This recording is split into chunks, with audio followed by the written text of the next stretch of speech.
Diqqat bilimdorlar, hal qiluvchi raund, hal qiluvchi savol. Savol muallifi anonim bo'lishni iltimos qilibdilar. Marhamat, zakovat sandiqchasi olib chiqilsin.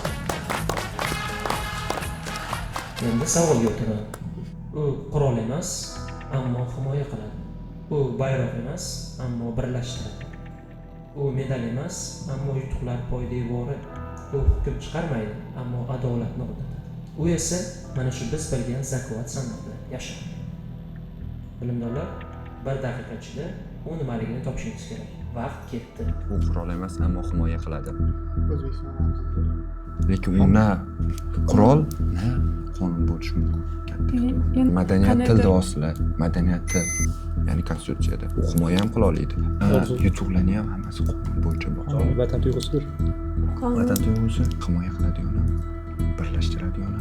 Qiladi. U medal emas, yutuqlar. Javoblar yo'q, ha? Balkim vatan tuyg'usi. Davlatda bitta qonun bo'lmaydi. Xo'p, boshqa Bormi nima yo'qmi? qat'iy ehtimol bilan konstitutsiya. Konstitutsiya. Boshqa javoblar yo'q, variantlar yo'q. Xo'p, kim javob beradi guruhimizdan? Sardor Konstitutsiya. Sardor O'zingiz berib ko'ring. O'zingizga olasiz. Hozir hayajonli daqiqalar. Guruhimiz bilan kelishgan holda mas'uliyatni o'z bo'ynimga olib, o'zim javob beradigan bo'ldim guruh nomidan.